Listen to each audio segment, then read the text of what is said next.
Hello everyone, welcome to your channel Kalyani Shiksha Niketan. और आज से हम स्टार्ट करने जा रहे हैं 20 दिन का महासीरीज। और ये जो है बहुत ही इंपॉर्टेंट क्वेश्चन है क्लास 10th के लिए, फाइनल एग्जाम के लिए, बोर्ड एग्जाम के लिए। तो मैं उम्मीद करता हूँ अब अगर आप कुछ भी नहीं पढ़े ना, फिर भी आप ये क्वेश्चन सब देख लीजिए। मैं गारंटी देता हूँ 70 से ऊपर नंबर आएगा। तो आप अगर कुछ भी नहीं पढ़े हो तो कोई दिक्कत नहीं, आप आज से स्टार्ट करो, अभी से स्टार्ट करो। हर दिन मैं कोशिश करूंगा एक वीडियो डालने का कि 15 दिन में ये हम लोग का जो सीरीज है वो कंप्लीट हो जाए और आप लोग को भी उसको रिवीजन करने का और मौका मिले। अगर नहीं भी होता है तो 20 तारीख तक मैं सभी वीडियो दे दूंगा आप सबका यूट्यूब चैनल कल्याणी शिक्षा निकेतन में। ये जो है बार बार बोल रहे हैं, बहुत ही इंपॉर्टेंट क्वेश्चन है और आप उम्मीद है कि आप ये जरूर देखिएगा। तो चलिए स्टार्ट करते हैं। तो मैथ का मैं दूंगा, मैथ का भी मैं इंपॉर्टेंट क्वेश्चन दूंगा, तो वो सोंटी सर पढ़ाएंगे। और अगर मैं दोनों सब्जेक्ट पढ़ाने जाऊँ तो पूरा कंप्लीट करना थोड़ा दिक्कत होगा, इसीलिए मैथ का उनको दूंगा, वो सॉल्व करवाएंगे। और ये जो है बार बार बोल रहे हैं बहुत इंपॉर्टेंट क्वेश्चन है, आप एक कॉपी पेन लेके बैठ जाइए और जो मैं पढ़ा रहा हूँ उसको आप नोट करते जाइए। तो चलिए स्टार्ट करते हैं, वक्त ना जाया करते हुए। तो आज स्टार्ट करते हैं केमिकल रिएक्शन एंड इक्वेशन, जो कि चैप्टर 1 है क्लास 10 का। तो ये पहला क्वेश्चन है, डेफिनेशन एंडोथर्मिक रिएक्शन। तो एंडोथर्मिक रिएक्शन क्या होता है? ऐसा रिएक्शन जिसमें हीट एब्जॉर्ब होता है। ठीक है, तो देखिए यहाँ पे डेफिनेशन है, the reaction in which heat is absorb is called endothermic reaction. तो ऐसा रिएक्शन जिसमें हीट एब्जॉर्ब होता है उसको एंडोथर्मिक रिएक्शन कहते हैं। जैसे मान लीजिए AgCl को, सिल्वर क्लोराइड को हम सनलाइट में रखेंगे तो ये सिल्वर और क्लोरीन गैस बाहर निकल जाएगा। वैसे ही आप एक बहुत ही इंपॉर्टेंट रिएक्शन जानते हो जो बहुत पहले से 5 क्लास से पढ़ते आ रहे हो, वो है फोटोसिंथेसिस। देखिए पेड़ क्या करता है, कार्बन डाइऑक्साइड लेता है हम लोग से और वाटर से, और यहाँ पे सनलाइट का थ्रू से, यहाँ पे छूट गया था सनलाइट का हेल्प से, ठीक है, वो ग्लूकोज बनाता है C6H12O6 और ऑक्सीजन गैस वो रिलीज करता है, जो कि ये ऑक्सीजन गैस हम लोग लेते हैं। तो ऐसा रिएक्शन जिसमें हीट एब्जॉर्ब होता है उसको एंडोथर्मिक रिएक्शन कहते हैं। ये उसका कुछ रिएक्शन है, रिएक्शन याद करना बहुत ही इंपॉर्टेंट है। अब नेक्स्ट देखते हैं प्रिसिपिटेशन रिएक्शन। तो प्रिसिपिटेशन रिएक्शन क्या है? अगर कोई दो रिएक्टेंट जो है वो रिएक्ट होता है तो उसमें एक इनसॉल्युबल है जो कि सॉलिड होता है। मतलब ऐसा दो रिएक्टेंट जिसमें वो रिएक्ट करके एक सॉलिड फॉर्म करे तो उसको बोलेंगे प्रिसिपिटेशन रिएक्शन। तो इसमें एग्जांपल है Na2SO4। अगर ये रिएक्ट होगा BaCl2 का साथ तो BaSO4 बनाएगा और सोडियम क्लोराइड बनाएगा। ठीक है, अब नेक्स्ट है जो हम इंपॉर्टेंट क्वेश्चन में दिए थे, C नंबर, कोरोजन। तो ये जानते हैं जंग लगता है। तो जंग कैसे लगता है? तो हम लोहा का जंग पढ़े हैं, लोहा में कैसे जंग लगता है? वो अगर मान लीजिए बाहर उसको खुला छोड़ दें तो मॉइस्चर का साथ और ऑक्सीजन का साथ रिएक्ट करके उसमें जंग लगता है। तो the process of eating of metal surface due to their reaction with oxygen, water, acid etc called corrosion. तो ऐसा प्रोसेस जिसमें मेटल का सरफेस इटन ऑफ होता है तो उसी रिएक्शन को हम लोग कोरोजन बोलते हैं। तो किसका थ्रू से होता है? एक ऑक्सीजन का संपर्क में आने से होता है, कांटेक्ट में आने से, वाटर का कांटेक्ट में आने से, और कुछ केमिकल जैसे एसिड कुछ एसिड का केमिकल का कांटेक्ट में आता है तो उसमें जंग लगता है आयरन में। तो अच्छा एग्जांपल है रस्टिंग ऑफ आयरन। तो इसमें ये रिएक्शन भी आप याद कर लीजिएगा। यहाँ पे हम x क्यों लिखे? इसमें आप कुछ भी नंबर लिखोगे तो यहाँ पे भी वही नंबर आएगा। मान लीजिए यहाँ पे x का जगह 2 लिखे, 2H2O, तो यहाँ पे भी 2H2O होगा। ठीक है, तो बहुत सारा बुक में x लिखा हुआ है तो कोई गलत नहीं है। ठीक है, तो आगे देखते, सब मैं लिख के रखा हूं क्योंकि टाइम ज्यादा बर्बाद ना हो। ठीक है, मान लीजिए पढ़ा लिखता तो ज्यादा टाइम लगता। फिर है rancidity. When fats and oil gets oxidise it taste and smell changes as its become rancid, the process is known as rancidity. अब देखोगे, मान लीजिए चिप्स को आप बाहर छोड़ दो खुला, कुछ दिन बाद उसमें एक अजीब टाइप का स्मेल आएगा और खाने का लायक नहीं रहेगा, तो इसी को बोलते हैं रेंसिडिटी। ठीक है, जैसे कि फूड। अब नेक्स्ट देखते हैं ऑक्सीडेशन रिएक्शन। ऑक्सीडेशन रिएक्शन क्या होता है? जिसमें ऑक्सीजन का एडिशन होता है, ऑक्सीजन ऐड होता है ऐसा रिएक्शन में, और एक नया एलिमेंट फॉर्म करता है, या फिर रिमूवल ऑफ हाइड्रोजन। ऑक्सीजन का ऐड होगा या तो फिर उस रिएक्शन में हाइड्रोजन रिमूव होगा। ऐसा रिएक्शन को ऑक्सीडेशन रिएक्शन कहते हैं। तो जैसे कि यहाँ पे आप देख सकते हैं, जो कैल्शियम है वो ऑक्सीजन के साथ मिलकर कैल्शियम ऑक्साइड बना रहा है। इसमें क्या हो रहा है? ऑक्सीजन ऐड हो रहा है। ठीक है, मैग्नीशियम जो है ऑक्सीजन का साथ मिलके मैग्नीशियम ऑक्साइड बना रहा है, इसमें भी क्या हो रहा है? ऑक्सीजन ऐड हो रहा है। और इस 2NH3 में अगर हम हीट करते हैं तो उसमें नाइट्रोजन गैस और हाइड्रोजन गैस निकल जाता है, एमोनिया। NH3 क्या होता है? एमोनिया। ठीक है, तो इसमें क्या हो रहा है, हाइड्रोजन रिमूव हो रहा है और ऑक्सीजन ऐड हो रहा है, तो ऐसा रिएक्शन को ऑक्सीडेशन रिएक्शन कहते हैं। फिर नेक्स्ट रिडक्शन, जस्ट इसका ऑपोजिट। इसमें क्या होता है, इसमें हम पढ़े थे ऑक्सीजन में, ऑक्सीडेशन रिएक्शन में क्या होता है, ऑक्सीजन ऐड होता था। इसमें क्या होगा, हाइड्रोजन ऐड होगा, the addition of hydrogen to an element और कंपाउंड और रिमूवल ऑफ ऑक्सीजन, और ऑक्सीजन का रिमूव होगा। रिडक्शन में हाइड्रोजन ऐड होगा और ऑक्सीजन रिमूव होगा, ऐसा रिएक्शन को रिडक्शन कहते हैं। तो बहुत इंपॉर्टेंट टर्म है ऑक्सीडेशन और रिडक्शन। इसमें देखिए मैग्नीशियम ऐड हो रहा है हाइड्रोजन के साथ, तो MgH2 फॉर्म हो रहा है। अब इसमें देखिए MgO में अगर हम हीट करते हैं तो मैग्नीशियम और ऑक्सीजन गैस रिलीज होता है, इसमें ऑक्सीजन गैस क्या हो रहा है, रिमूव हो रहा है, तो ऐसा रिएक्शन को हम रिडक्शन रिएक्शन कहते हैं। फिर वही इसमें पढ़े थे रिडक्शन ऑक्सीडेशन में, ये वाला रिएक्शन। अब इसको आप अपोजिट कर दीजिए तो इसका क्या हो जाएगा, रिडक्शन, और हाइड्रोजन गैस को हम मिक्स किए तो क्या बना, एमोनिया 2NH3। ठीक है, इसमें क्या हो रहा है, हाइड्रोजन ऐड हो रहा है। इस रिएक्शन में हाइड्रोजन जो है वो ऐड होता है और ऑक्सीजन जो है वो रिमूव होता है। ठीक है, रिमूव होता है। तो ऑक्सीजन और रिडक्शन दोनों अपोजिट है एक दूसरे का। अब नेक्स्ट देखते हैं हम। अब question number 2, write an equation is for decomposition reaction where energy is supplied in the form of heat, light and electricity. सबसे पहले आप समझिए डीकंपोजिशन रिएक्शन क्या होता है। रिएक्टेंट जो है ब्रेक होता है, टूटता है। ठीक है, जब सिंगल रिएक्टेंट ब्रेक होता है और दो या दो से ज्यादा सब्सटेंस में टूटता है, उसको हम डीकंपोजिशन रिएक्शन बोलते हैं। मतलब एक सिंगल रिएक्टेंट दो या दो से ज्यादा सब्सटेंस में टूटना को डिकम्पोज बोलते हैं। डिकम्पोज मतलब नाम से पता चल रहा है, डिकम्पोज मतलब टूटना। तो इसमें क्या आपको यहाँ पे इक्वेशन लिखने बोल रहा है। ठीक है, ऐसा इक्वेशन लिखिए जिसमें डिकम्पोजिशन रिएक्शन हो और वो डिकम्पोज किस हिसाब से हो, पहले हीट के हिसाब से हो, माने हीट देने से टूटा हो, फिर लाइट देने से टूटा हो, या फिर इलेक्ट्रिसिटी देने से टूटा हो। तो पहला देखिए, ये सब उतना लिखने का आपको जरूरत नहीं है, अगर आप याद भी कर लीजिए तो ठीक है। यहां से लिखना स्टार्ट कीजिएगा, ये वाला line, heat thermal decomposition. Heat जब डालते हैं उसको थर्मल डिकम्पोजिशन बोलते हैं।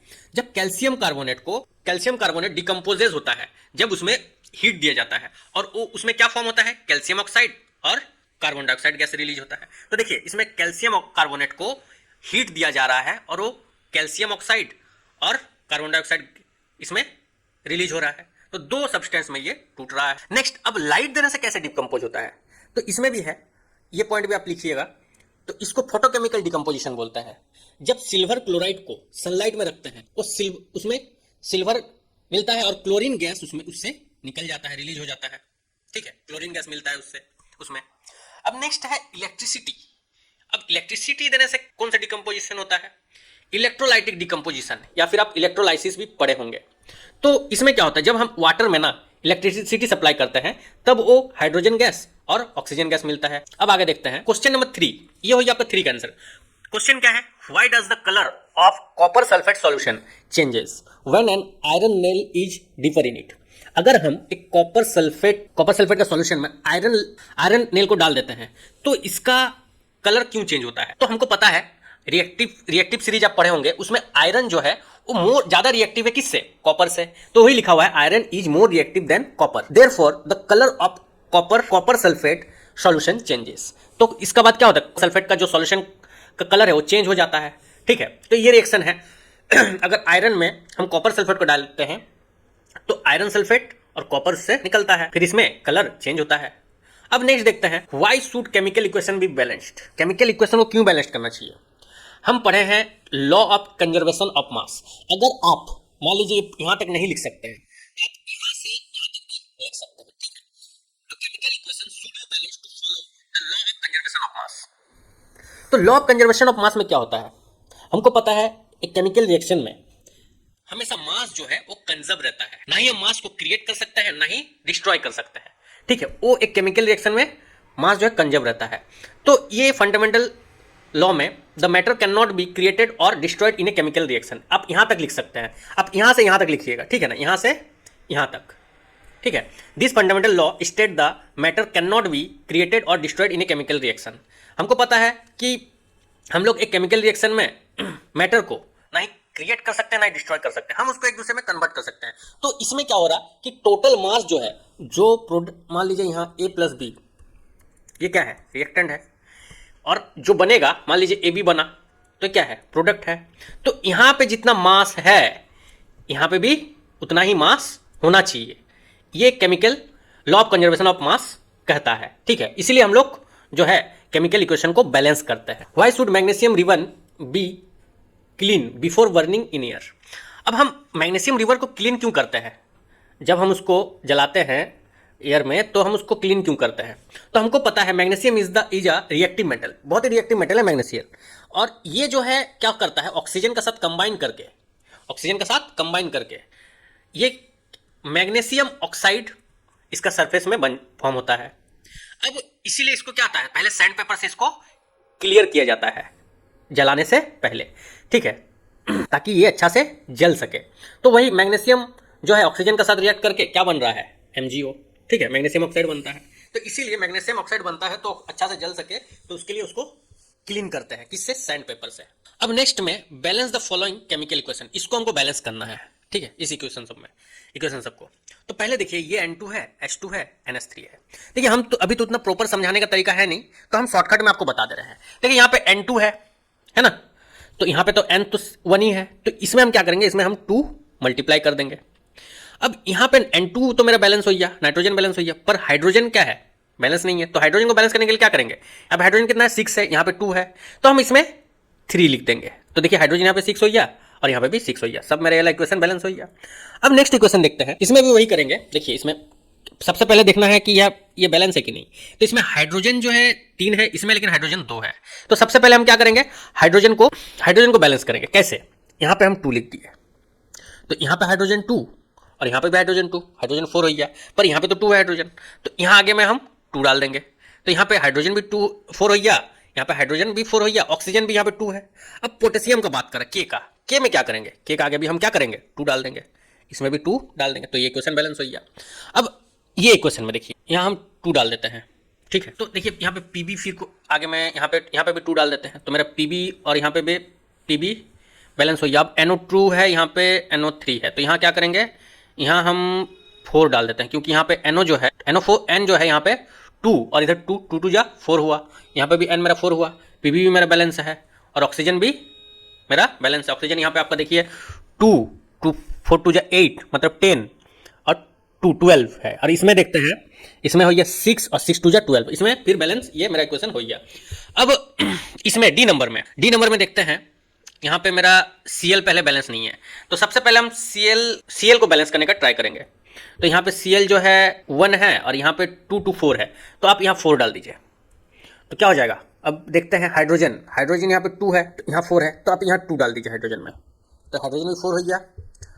और ऑक्सीजन देखते हैं, यहाँ पे 2 है और यहाँ पे भी 2 है, ऑक्सीजन मेरा बैलेंस है।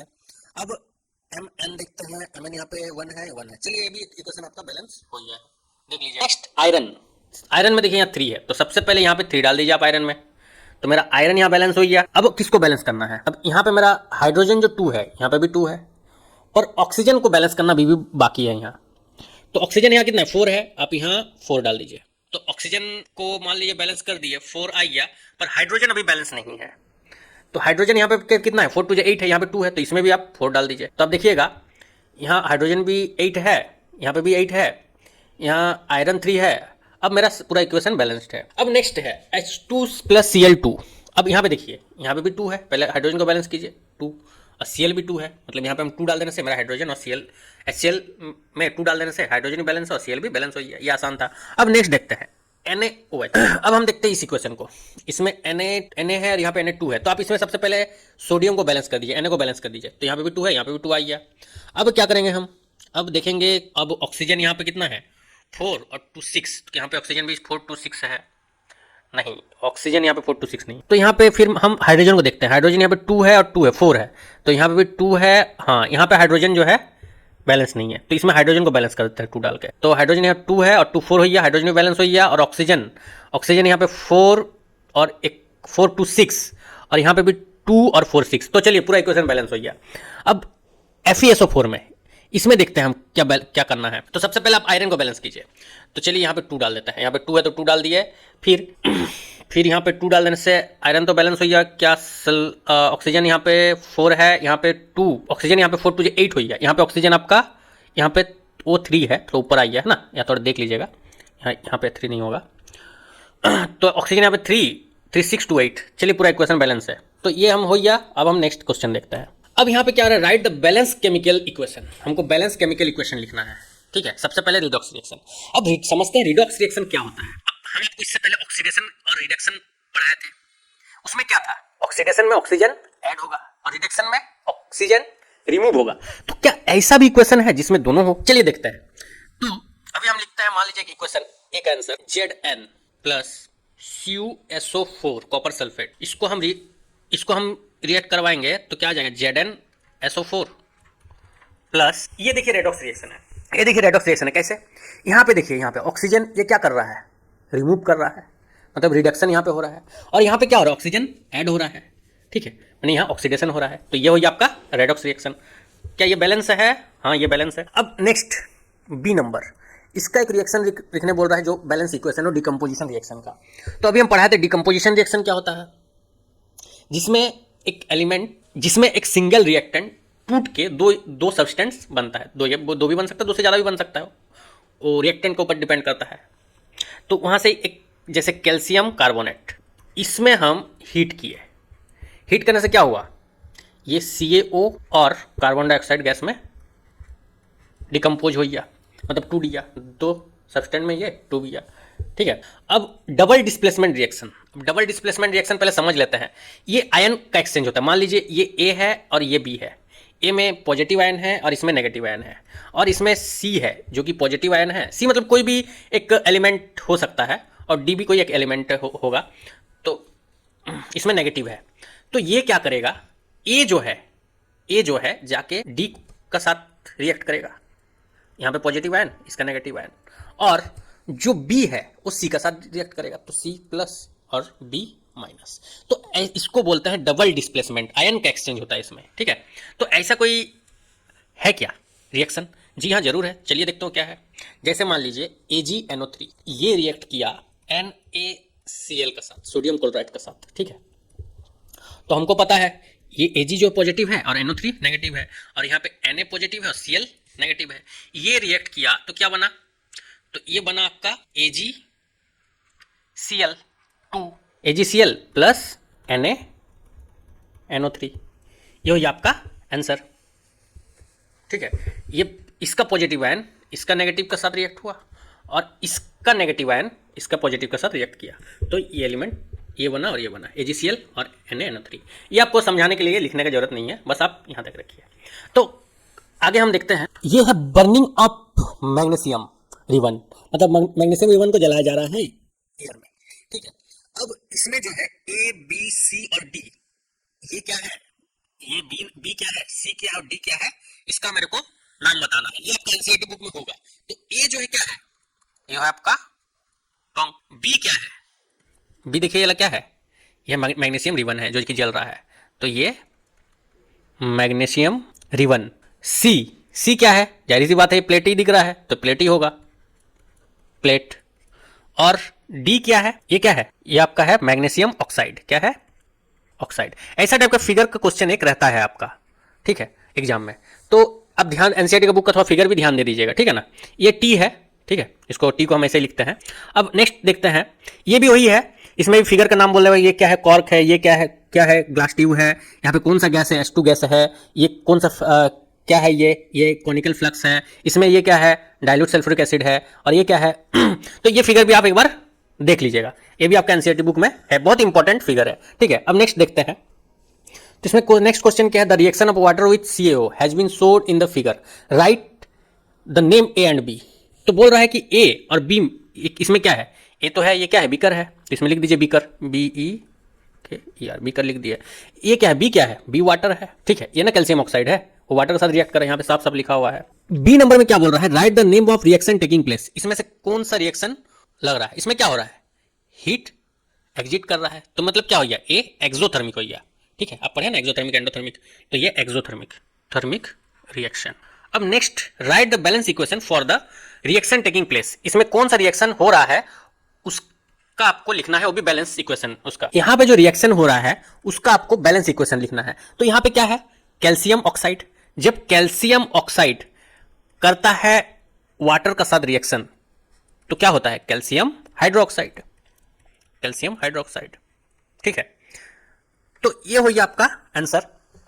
अब नेक्स्ट वीडियो में हम साइंस का एसिड बेस पढ़ेंगे और आप मैथ का भी आपको मिल जाएगा, हम लोग बना रहे हैं और जरूर आपको दे देंगे। और ये बार बार बोल रहे, ये इंपॉर्टेंट क्वेश्चन, आप ध्यान से देखिएगा ये सब क्वेश्चन को, और आप इस चैनल का लाभ उठाइए, ये आप ही का चैनल है। कुछ भी दिक्कत हो आप कमेंट कीजिए, आपको आंसर जरूर मिलेगा। वीडियो देखने के लिए थैंक यू सो मच।